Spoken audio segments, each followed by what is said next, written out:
On vous propose ce matin de revenir sur le cas client de Riant, avec qui on a géré l'information produit et digitalisé la production des packaging. Et c'est un sujet à la fois qualité et packaging. Alors, la société Riant, donc c'est une laiterie familiale dont l'activité principale est la fabrication de fromage. Le siège social est en France. Ils produisent dans 3 pays, France, Espagne, États-Unis, et ils ont une commercialisation internationale. Miller Graphics, c'est une société, donc on est fournisseur de solutions graphiques packaging. Le siège est en Suède. En France, il y a 3 sites, Beauvais, Limoges et Avignon. On accompagne les industriels dans l'optimisation de leur processus de pré-presse packaging. Principalement 3 activités qui sont le conseil, la préparation, le traitement des fichiers avant l'impression, donc l'exécution et la photogravure. Et aussi, on propose des solutions logicielles pour l'écosystème packaging, qui est vraiment le sujet qui va nous intéresser aujourd'hui. Et donc l'histoire de Riant, c'est une collaboration qui a démarré il y a 6 ans, avec la mise en place d'un workflow de validation en ligne, Milnet, c'est Miller Graphics sur le net. Et chez Riant aujourd'hui, il y a 140 utilisateurs internes et une centaine de sociétés qui interviennent en externe. Donc c'est des distributeurs, des imprimeurs, des agences de communication. Et depuis 6 ans, on est aujourd'hui à peu près à 2400 jobs qui sont enregistrés, qui ont été traités dans le système. Donc le contexte pour Riant aujourd'hui, c'est 700 références packaging en propre pour environ 2000 produits au total entre les marques propres et les marques distributeurs. Et donc lors de l'échange que j'ai pu avoir avec eux, ils m'expliquaient qu'en fait sur leur marque propre en tout cas, ils subissent, ils doivent faire 2 à 3 redesigns par référence. Donc c'est soit parce qu'il y a un changement réglementaire, parce qu'il y a une demande du marketing de changer le décor, ou alors un changement de recette, un changement d'ingrédients. Donc voilà, 700 fois 2 à 3, ça fait une moyenne de 1700 jobs par an, déjà au minimum, parce que là on ne parle même pas des lancements de nouveaux produits.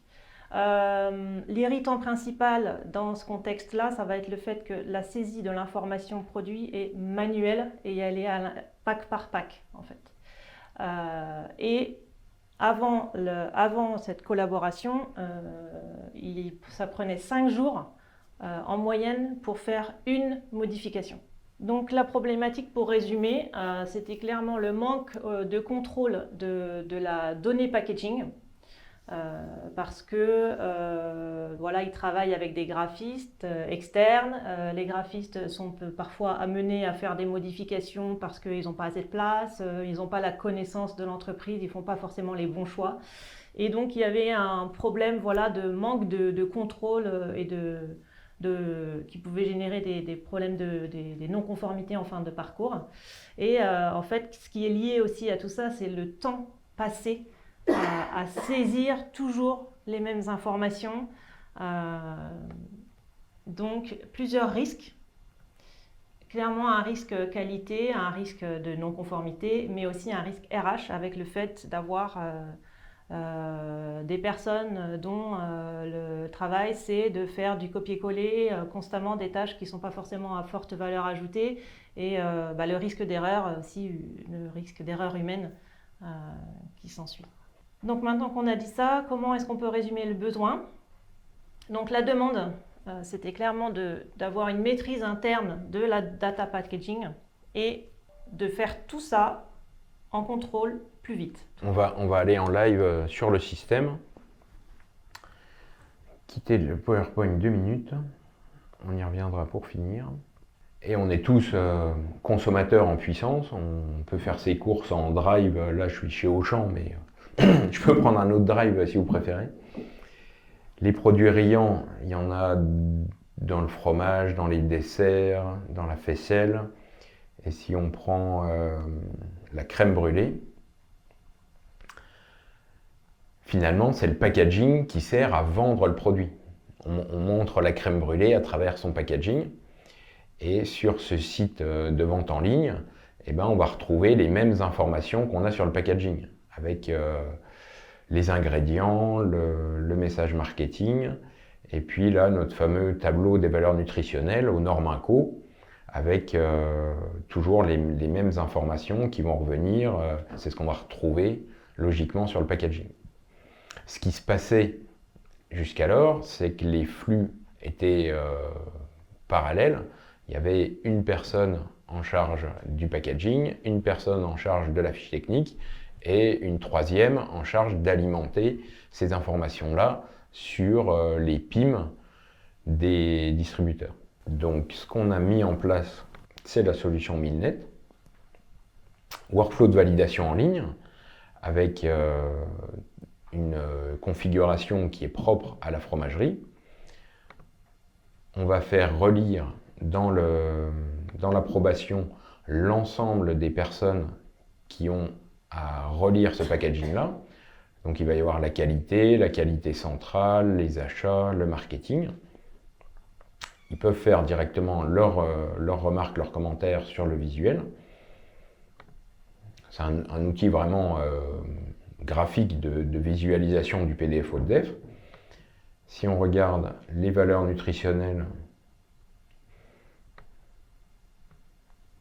on retrouve notre 19 grammes.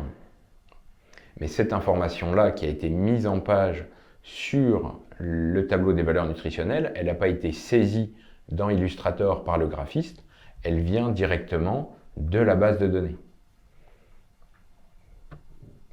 qu'on a lié directement ici à un PIM. C'est les champs classiques qu'on retrouve avec la liste des ingrédients, les allergènes, tout ce qui va constituer la fiche produit et les valeurs nutritionnelles. Tac, elles sont juste là, au-dessus. Je suis passé trop vite. Nutrition, c'était juste après. Nutrition, voilà. Énergie, 1072 et matière grasse, 19 grammes. Donc si on veut changer la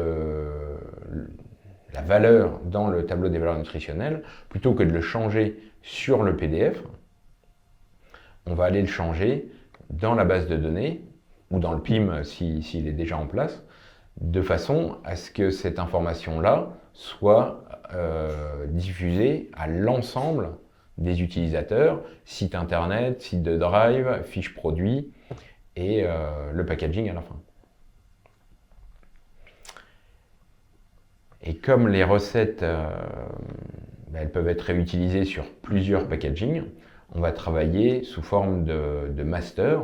Donc pour constituer cet emballage, on va avoir un master marque et un master recette. Le master marque, typiquement, c'est l'adresse de la société avec son site web. Si on change le site web, on n'est plus sur riant.com, on passe en riant.fr, on va le changer une fois dans le master et ça va aller mettre à jour les 700 produits qui font référence à cette adresse-là. Adresse web ou adresse physique. Si vous déménagez demain de siège social, vous allez devoir mettre à jour l'adresse sur l'ensemble de vos documentations. Là, on va pouvoir le faire en masse. Donc ça gagne du temps, ça sécurise l'information et ça permet également de gérer les traductions. Ici, on l'avait en français. Si on veut l'avoir également en hollandais et en anglais,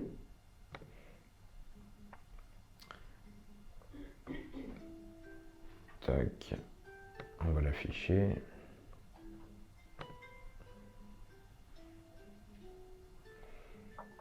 Là, il nous reprend tous les champs qui ont été ouverts à la traduction. Alors, ça ne fait pas de la traduction automatique. On pourra y venir si on intègre un outil de traduction, mais là, c'est quand même des données qui sont sensibles, qui sont plutôt mises à jour par des responsables réglementaires, des responsables qualité.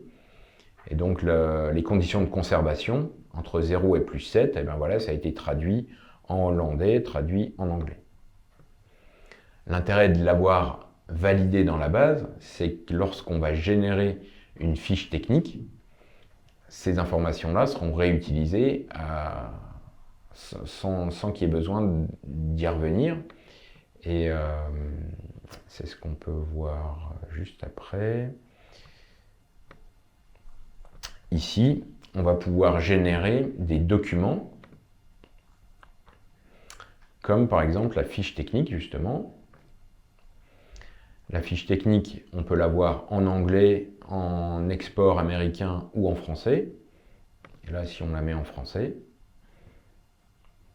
c'est de la mise en page automatique. On a un modèle de fiche technique et ce modèle-là va être alimenté par l'ensemble des données qui ont été utilisées pour la production du packaging. On va peut-être le mettre un peu plus gros, que vous voyez bien ce qui se passe.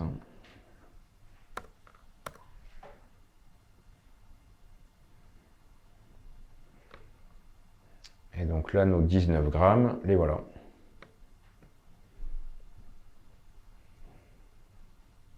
Donc on s'est servi du workflow de validation packaging pour confirmer l'information produit et générer d'autres types de documents, type fiche technique ou alimentation d'un PIM client, parce que sur un site de Drive, c'est demandé d'avoir l'ensemble des données à jour au fur et à mesure de l'évolution des packaging.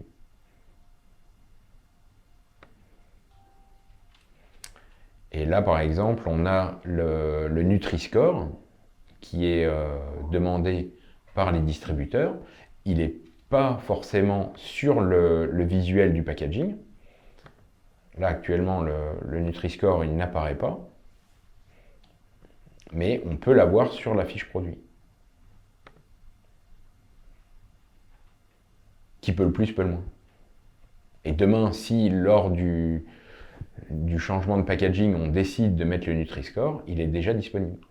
Voilà, donc la solution pour Rian, ça a été finalement de centraliser la donnée packaging via une base de données qui est unique et multilingue. Alors juste quand même pour rassurer, tout n'est pas saisi dans cette base de données. Cette base de données, elle est connectée à votre référentiel produit ou à votre PIM de façon à ce qu'elle soit alimentée automatiquement avec les informations dont vous disposez déjà. L'avantage, c'est que tout est déjà au format JS1, donc elle est dynamique et elle est connectée, aussi bien pour importer votre information produit que pour exporter vers les PIM de vos distributeurs ou de façon à justement limiter cette saisie manuelle entre les différents PIM de vos distributeurs qui ont parfois des champs de tailles différentes. Et voilà, donc ça permet d'automatiser tout ça. Et comme disait Jean-Hubert, ça alimente automatiquement les packs, mais aussi les packshots 3D, le site internet et les fiches produits. Et donc, ce qui était important pour lorsque qu'on a eu cette conversation là avec Aurore et puis Laurent Collot qui est responsable, qui est acheteur et ingénieur packaging chez Rian, lui, il a vraiment insisté là-dessus en disant, nous, ce qui était vraiment la différence, c'est qu'aujourd'hui, on a dissocié la donnée packaging du fichier packaging. Donc, on a dissocié le fond de la forme. Voilà. Après tout ça, qu'est-ce qu'on peut retirer comme bénéfice? Donc, ils ont cité clairement la réactivité. Donc, je leur ai demandé la réactivité, ok, vis-à-vis de qui? Vis-à-vis de quoi?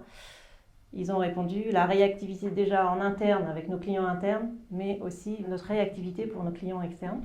Une donnée qui change, que ce soit une recette, une adresse, on la change une fois dans Milnet et en un clic, elle est diffusée, répercutée sur tous les packs qui sont concernés par ce changement. Aujourd'hui, ils sont plus à 5 jours pour faire une modif, ils sont passés de 24 à 48 heures. Et donc les packshots sont aussi générés automatiquement avec cette information qui vient les alimenter. Le deuxième bénéfice cité, c'est la fiabilité des données, qui était vraiment un besoin très fort. C'est le premier qui a été exprimé. Donc la donnée, elle est saisie et elle est validée une fois pour toutes, pour tous les packs. Et bien sûr, il y a aussi des bénéfices RH, une optimisation des ressources humaines, avec déjà un niveau de stress plus bas pour les équipes, parce qu'on retire aussi toute la responsabilité parfois sur très peu de personnes, de gérer la data packaging. Et donc une réaffectation aussi des ressources sur des missions à plus forte valeur ajoutée dans l'entreprise. En chiffres, qu'est-ce que ça donne? Donc, si on passe de 5 jours à 2 jours, on a déjà réduit de 60% le temps passé à faire des mises à jour. Et en termes de nombre de relectures, ils sont passés de 4 à 3 en moyenne. C'est des moyennes sur l'ensemble des packagings. Ça peut arriver qu'il y ait des validations qui soient bonnes du premier coup et puis d'autres dossiers qui demandent de relire plusieurs fois. Mais la moyenne constatée sur la mise en place de la solution, on était en 2018 à 4 lectures et là on est à 3. On essaye de baisser en dessous de 3. C'est l'objectif de cette année. À la fin de la conversation avec Laurent Collot, je lui ai demandé, qu'est-ce que je vais dire à ceux qui nous écoutent? Quel est le message qu'il faudrait faire passer? La première chose qu'il m'a dite, c'est il faut se lancer. Il faut bien choisir son partenaire et trouver un partenaire qui assure un suivi et qui ait une bonne connaissance, une bonne maîtrise du sujet. Alors en termes de temps, c'est sûr, ça prend du temps, mais il a insisté sur le fait que peut-être ça prend du temps, mais c'est du temps qui est structurant. Et c'est du temps qui est passé une bonne fois pour toutes. Parce que sinon, il disait, ce temps-là, de toute manière, on le passe à chaque fois. Donc à la fin, c'est une économie aussi un gain de temps, c'est sûr. Pour Riant, lui, il dit que c'est un outil qui est devenu indispensable. Et pas seulement pour les métiers du packaging, parce que Milnet vient alimenter aussi des besoins, d'autres besoins métiers. Il interagit avec d'autres besoins métiers, parce qu'on a parlé de packshot, on a parlé de fiches techniques, il y a d'autres services de l'entreprise qui peuvent aussi être intéressés par cette information disponible, fiable, disponible rapidement. Et donc lui, il disait, moi ce que j'adore, c'est qu'on tape un code produit, et on clique, et bam, on a la fiche produit, on a les traductions, on a le pack, tout ce qui est en lien avec cette référence s'affiche en un clic. Et donc, pour terminer, je me suis dit que je n'allais pas laisser cette phrase sur mon petit cahier. Je vous la partage. Il dit c'est le jour et la nuit. Donc voilà, si vous voulez plus d'informations, on va avoir un temps d'échange. Mais autrement, donc on est au stand de B7 et sachez que Jean-Hubert, il est disponible en tout cas sur le prochain créneau. Il y a un petit peu de temps si vous avez quelques questions. Oui. Comment vous avez géré la synchronisation entre le moment où on modifie la donnée et où elle va être appliquée derrière sur les packs, la mise en ligne, etc. Parce qu'il y a quand même des productions de packs. Comment cette partie-là est gérée dans l'outil? Avec une révision du packaging, comme on sépare le fond de la forme, on peut mettre à jour la donnée sans forcément tout de suite travailler le nouveau packaging. Si on a un changement de recette, peut-être que le changement de recette il sera effectif que dans 6 mois. Donc on va préparer la donnée et on va lancer un flux de production de l'emballage au moment où on aura besoin de réapprovisionner les cartonnettes. Donc on a bien un flux de données, une validation, une traduction, et après on a un flux de production packaging et de relecture du PDF comme vous avez déjà l'habitude de faire. Simplement, c'est en ligne sur un document qui est partagé avec l'ensemble des relecteurs et il n'y a pas de risque de croisement de 2 versions, que chacun travaille sur un PDF différent. Oui, bravo pour ce super outil parce que je pense que ça a solutionné beaucoup de problèmes en effet. L'outil il peut être connecté avec d'autres outils type Tressone, des portails étiquetage spécifiques.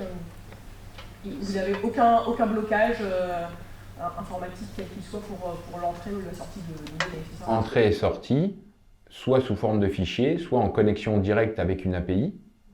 Et on a choisi un standard GS1 parce qu'on est beaucoup dans l'agroalimentaire. Maintenant, ce n'est pas non plus le seul modèle de données qu'on peut utiliser. Si on est dans le domaine de la construction, on peut utiliser un modèle FAB10, on peut utiliser autre chose. Et là, chez Agena 3000, avec A3PIM, ils utilisent une version un peu maison de GS1. Donc on a fait des aménagements pour pas rester bloqué sur un seul standard. Merci beaucoup. Merci.